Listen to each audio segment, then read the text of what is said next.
നമസ്കാരം. കലാരവം ഇൻ്റർവ്യൂയിലേക്ക് ഏവർക്കും സ്വാഗതം. ഞാൻ ഇന്ന് പരിചയപ്പെടുത്തുന്ന വ്യക്തി ഒരു വാക്കുകൊണ്ടൊന്നും നമുക്ക് പറഞ്ഞ് മനസ്സിലാക്കിപ്പിക്കാൻ പറ്റില്ല.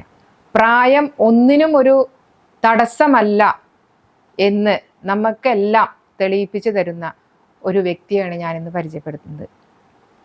അവരാരുമല്ല, രുക്മിണി എ വാര്യർ എന്ന രുക്മിണി എടുത്തി. നമസ്കാരം. നമസ്കാരം.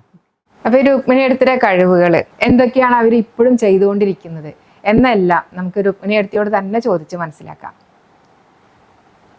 രുക്മിണി എടുത്തി ഇപ്പോഴും എഴുതിക്കൊണ്ടിരിക്കുന്നുണ്ട് അല്ലേ? ദിവസേന എഴുതുന്നുണ്ട്. ദിവസം ഒരു ശ്ലോകങ്ങളിൽ എഴുതുന്നുള്ളതാണ്, ഭഗവാനെ സ്തുതിച്ചുകൊണ്ട്. അത് കൃഷ്ണന്റെ ആണോ, അങ്ങനെ എന്തെങ്കിലും ഉണ്ടോ? കൃഷ്ണന്റെ തന്നെയാണ്. കൃഷ്ണന്റെ ആണ് കൂടുതൽ. കൃഷ്ണഭക്തിയാണ്. അതെ. ഗണപതിയുടെ എഴുതും, ദേവിയുടെ എഴുതും. അങ്ങനെ വ്യത്യാസങ്ങളൊന്നുമില്ല. പക്ഷെ കൂടുതലും ഞാൻ കൃഷ്ണന്റെ അതിലേക്കാണ് കൂടുതൽ താല്പര്യം. കൃഷ്ണനോടാണ്. അതെ. പിന്നെ എടുത്തി കുറെ എഴുതിയിട്ടുണ്ട്. തിരുവാതിരപ്പാട്ട് അല്ലേ? അതൊക്കെ കളിച്ചിട്ടുണ്ടോ ആൾക്കാര്? കളിപ്പിച്ചിട്ടുണ്ട്. എല്ലാം അവിടെ ഭിലായിലായിരുന്നപ്പോ ഭിലായിലായിരുന്നു പറഞ്ഞു. ഭിലായിലായിരുന്നു. കുട്ടികൾക്ക് കളിക്കാൻ വേണ്ടി എനിക്ക് പാട്ട് കിട്ടാതെ ഞാൻ തന്നെ എഴുതി കളിപ്പിച്ചിട്ടുണ്ട്. അതെ അല്ലേ? അപ്പൊ അതിലെല്ലാം പെടുവോ? അതായത് ഇപ്പൊ ഗണപതി, സരസ്വതി അങ്ങനെയാണല്ലോ ഓർഡർ ഉണ്ടല്ലോ. സരസ്വതി, പിന്നെ ഒരു പാട്ട്, പിന്നെ അവസാനം മംഗളം. അതെല്ലാം ചേർത്ത് എഴുതി. ആദ്യം ഗണപതിയുടെ മാത്രം എഴുതും, ഒരു പാട്ട് എഴുതി പഠിപ്പിക്കും. പിന്നെ സരസ്വതി, പിന്നെ മെയിൻ പാട്ട് എന്താ വെച്ചാൽ അത്, പിന്നെ മംഗളവും പാട്ട്. അത് പഠിപ്പിക്കുകയും ചെയ്യും. തിരുവാതിര കളി പാട്ട് എഴുതി, പാട്ട് പാടി അവരെ കളി പഠിപ്പിച്ച് കളിച്ചിട്ടുണ്ടോ കൂടെ? ഞാൻ അവിടെ കളിച്ചിട്ടില്ലേ? കളി പഠിപ്പിച്ചിട്ടേ ഉള്ളൂ. പിന്നെ പാട്ട് പാടാൻ ആൾക്കാരെ, പാടാൻ പറ്റിയ കുട്ടികളെന്ന് വെച്ചാൽ കുട്ടികളെല്ലാം നമ്മൾ ആരെയൊക്കെ കിട്ടുന്ന വെച്ചാൽ അവരെയൊക്കെ വിളിച്ച് പാട്ട് പഠിക്കും. കാരണം ഫംഗ്ഷന് പാട്ട് നല്ല പാടണ്ടേ. ഞാനും പാടിട്ടോ. അപ്പൊ ഒരു 4-5 പേര് കൂടി പാടാന്ന് വിചാരിച്ചിട്ട് ഞാൻ തന്നെയാണ് എടുത്തു കൊടുക്കുക എല്ലാവർക്കും. ആദ്യം തുടങ്ങാൻ കൊടുക്കും, അവരെല്ലാവരും എന്റെ കൂടെ പാടും. അപ്പൊ അതൊക്കെ നന്നായി. ഭിലായിലായിരുന്നു. ഇവിടെ എവിടെ ജനിച്ചു വളർന്നത്? ഇവിടെ ഞാൻ ജനിച്ചത് ഇവിടെ പൈങ്കുളത്ത്, കിഴക്കേപ്പാട്ട് വരി. കേട്ടിട്ടുണ്ടാവും. അവിടെയാണ് എന്റെ ജനനം. പിന്നെ വളർന്നതൊക്കെ അധികം അച്ഛന്റെ കൂടെയാണ്. അച്ഛൻ എവിടെ ജോലി വെച്ചാൽ അമ്മയും മക്കളും എല്ലാ അച്ഛന്റെ കൂടെ. അച്ഛൻ എവിടെ? അച്ഛൻ എന്തായിരുന്നു ജോലി? അച്ഛൻ ഡോക്ടറല്ലേ. അതെ. പല സ്ഥലത്തും ഇങ്ങനെ ജോലി ഉണ്ടാവും. ഞാൻ ചെറുതുരുത്തി അതും താമസിച്ചിട്ടുണ്ട്. പിന്നെ വടക്കാഞ്ചേരി താമസിച്ചിട്ടുണ്ട്. പിന്നെ തത്തമംഗലത്ത് താമസിച്ചിട്ടുണ്ട്, പാലക്കാട്. പിന്നെ അത് കഴിഞ്ഞ് തൃശ്ശൂര്, അധികം പേര് തൃശ്ശൂരായിരുന്നു. ഞാൻ 6ാം ക്ലാസ് ആയപ്പോഴേക്കും തൃശ്ശൂരെത്തി. തൃശ്ശൂർ പഠിച്ചു. 10ാം ക്ലാസ് കഴിഞ്ഞപ്പോ ഞാൻ പിന്നെ കേരളോർമയിൽ നമ്മൾ ജോയിൻ ചെയ്തു. കേരളോർമയില് 4 വർഷം. അത് ഡിഗ്രിക്കുള്ള അതെ പ്രീ ഡിഗ്രി 1 വർഷം. ഞങ്ങൾക്ക് പ്രീ ഡിഗ്രി 1 വർഷം. അന്ന് 1 വർഷമേ ഉള്ളൂ അല്ലേ? ശരി. അത് കഴിഞ്ഞ് പിന്നെ 3 വർഷം ഡിഗ്രി 3 വർഷമായിരുന്നു. BSc മാത്സ് ആയിരുന്നു. അത് കഴിഞ്ഞപ്പോഴേക്കും കല്യാണം കഴിഞ്ഞു. മാത്സ് അത് കഴിഞ്ഞ ഉടനെ കല്യാണം കഴിഞ്ഞില്ല. അത് കഴിഞ്ഞിട്ട് കുറച്ച് നാൾ ഞാൻ ടൈപ്പ് റൈറ്റിങ്ങിന് പോയി. അപ്പോഴേക്കാണ് പിന്നെ പോസ്റ്റ് ഓഫീസിൽ ഇത് വന്നു. അപ്പൊ പോസ്റ്റ് ഓഫീസിലേക്ക് അപ്ലൈ ചെയ്തു. അപ്പൊ എനിക്ക് കിട്ടി. പോസ്റ്റ് ഓഫീസിൽ 3 മാസം ജോലി ചെയ്തപ്പോഴത്തേക്കും കല്യാണം കഴിഞ്ഞു. ശരി. പിന്നെ കണ്ടിന്യൂ ചെയ്യണ്ടായി. ഭിലായിലായിരുന്നു കല്യാണം. 2 മക്കളായതിനു ശേഷമാണ് ജോലിക്ക് പോകാൻ തുടങ്ങി. അപ്പോഴാണ് ഈ സ്കൂൾ തുടങ്ങിയതൊക്കെ. പിന്നെ അവിടെ ഭിലായില് ടീച്ചറായിട്ട് വർക്ക് ചെയ്തു. അന്നൊക്കെ എഴുതുമായിരുന്നോ? ഈ പഠിക്കുന്ന കാലം മുതൽ എഴുതുമായിരുന്നു? പഠിക്കുന്ന കാലത്തൊന്നും അത്രയൊന്നും എഴുതിയില്ല. പക്ഷെ എനിക്ക് ആഗ്രഹങ്ങൾ ഉണ്ടായിരുന്നു. അങ്ങനെ ഒരു എഴുതാനുള്ളൊരു ഇതുണ്ടായിരുന്നു. പിന്നെ അച്ഛൻ അത് ഞാൻ അത് കഴിഞ്ഞ് ഭിലായിൽ പോയി കഴിഞ്ഞിട്ട് ഞാൻ ചിലപ്പോൾ ഓരോ വാക്കിന് സംശയമൊക്കെ അച്ഛനോട് ചോദിക്കും. അപ്പൊ അച്ഛൻ ചോദിക്കും എന്താണ്? അപ്പൊ ഞാൻ ഇങ്ങനെ എഴുതണം. അപ്പൊ ഞാൻ എഴുതിക്കണം. അച്ഛൻ നല്ല സപ്പോർട്ടായിരുന്നു എഴുതാൻ. കല്യാണം കഴിച്ചത് ഏത് വാര്യർ? ആരാണ്? വേലൂർ വാര്യത്ത് അച്യുത വാര്യർ. അതെ. സ്റ്റീൽ പ്ലാന്റില് എഞ്ചിനീയർ ആയിരുന്നു. മക്കള് 3 പേര്. 2 ആൺകുട്ടികളും 1 പെൺകുട്ടിയാണ്. രുക്മിണിക്ക് കുറെ ആചാരങ്ങള്, പഴയ ആചാരങ്ങളൊക്കെ ഇപ്പൊ നമുക്ക് അന്യം നിന്ന് പോവാണ്. അപ്പൊ ആചാരങ്ങളെ കുറിച്ചെല്ലാം നന്നായിട്ട് അറിയാമെന്ന് ഞാൻ പറഞ്ഞു കേട്ടിട്ടുണ്ട്. കർക്കിടക സംക്രാന്തിയെ കുറിച്ച് ഉള്ള ആചാരങ്ങൾ എന്തൊക്കെയാണെന്നൊന്ന് പറഞ്ഞുതരും. കർക്കിടക സംക്രാന്തി എന്ന് പറഞ്ഞാൽ ആ ഒരു വർഷത്തെ നമ്മുടെ വീട്ടിലുണ്ടാകുന്ന വൃത്തികേടുകളെല്ലാം പുറത്താക്കി കളഞ്ഞിട്ട് നമ്മൾ വീട് ശുദ്ധാക്കിയിട്ട് ക്ലീൻ ചെയ്തിട്ടിരിക്കുക എന്നുള്ളതാണ്. കാരണം എന്താ വെച്ചാൽ ഒരു വർഷം കൊണ്ട് പലതും ഉണ്ടായിട്ടുണ്ടാവും. അപ്പൊ നമ്മൾ അങ്ങനെ ഓരോ സമയത്തും അങ്ങനെ വൃത്തിയാക്കാൻ പോകുന്നൊന്നുമില്ല.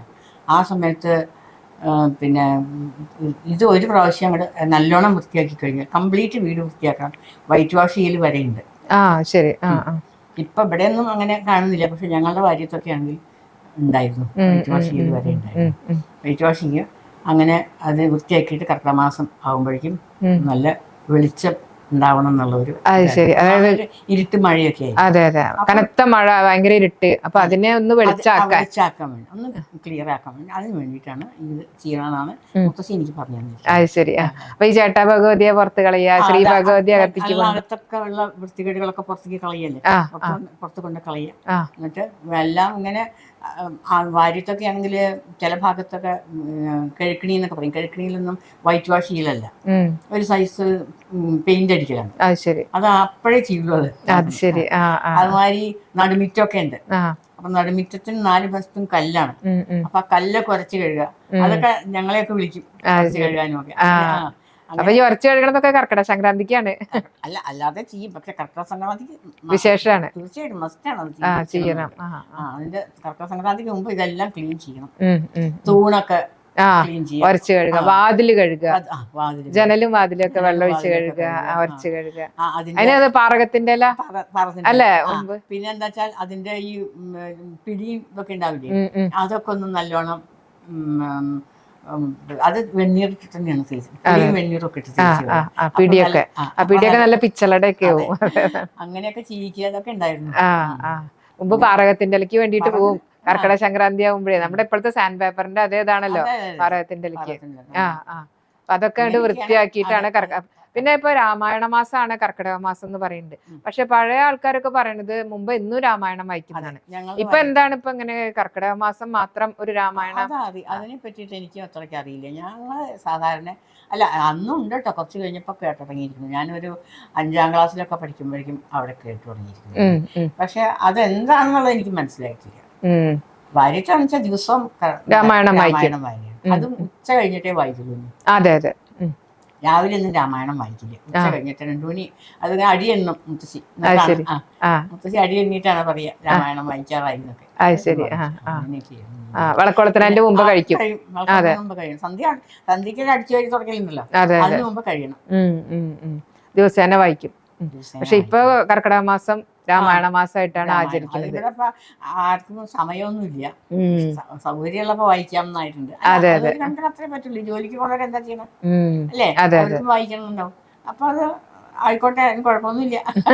നാമജല്ല എപ്പോ വേണമെങ്കിലും ആവാം. അതെ അതെ. ഈ രാമായണം എഴുതിയിട്ടുണ്ടല്ലോ, ഇതിപ്പോ കുട്ടികൾക്ക് എളുപ്പത്തിൽ എല്ലാവർക്കും മനസ്സിലാവണ രീതിയിൽ. അതെ അതെ അതെ, കുട്ടികൾക്ക് മനസ്സിലാവാൻ വേണ്ടിയിട്ടാണ്, അതിന് വേണ്ടിയിട്ടാണ് എഴുതിയിട്ടുള്ളത്.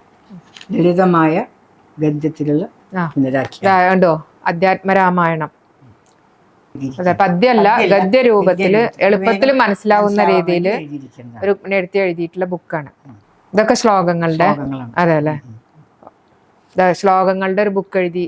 മുഴുവൻ ശ്ലോകങ്ങളാ ഓരോരുത്തരുടെയും അല്ലേ. ദിവസേന ഓരോ ശ്ലോകം ഇപ്പോഴും എഴുതുന്നുണ്ട്. അതാ ഞാൻ പറഞ്ഞത്, ഈ പ്രായത്തിലും അത് കളയാണ്ട സൂക്ഷിക്കലാണ് എഴുത്ത്. അതൊന്ന് പാടി കേൾപ്പിച്ചു തരുമോ, ഏറ്റവും നന്നായിട്ട് ഇഷ്ടപ്പെട്ട ഒരു ശ്ലോകം? സ്വപ്നത്തിലും ജാഗ്രത കൊണ്ടിരിക്കും, നേരത്തിലും നിദ്രയിലും മുരാരേ, ഞാൻ ചെയ്തിടും കർമ്മമസംഖ്യമെല്ലാം നാരായണൻ അർപ്പണമായി വരട്ടെ, നാരായണൻ അർപ്പണമായി വരട്ടെ, നാരായണൻ അർപ്പണമായി വരട്ടെ. ക്ഷിപ്രം പ്രസാദമരുളുന്ന ഗണേശനെയും ജ്ഞാനാമൃതപ്പുഴ ഒഴുക്കിടുമമ്മയെയും ഒപ്പം ഗുരുത്വമണയാൻ ഗുരുനാഥനെയും നിത്യം സ്മരിച്ചു നിവസിപ്പതു സജ്ജനങ്ങൾ. നിർമ്മാണശാല മാനേജ്മെന്റ് കലകൾക്കും വിദ്യാഭ്യാസത്തിനും ഏറ്റവും പ്രാധാന്യം കൊടുത്തിരുന്നു. അതിൽ ഒരുപായിട്ട് എല്ലാ വർഷവും അവര് കവി സമ്മേളനം നടത്തും. അപ്പോൾ ഇന്ത്യയിലെ സകല സംസ്ഥാനത്തു നിന്നുള്ള ആൾക്കാർ അവിടെ വന്ന് കവിത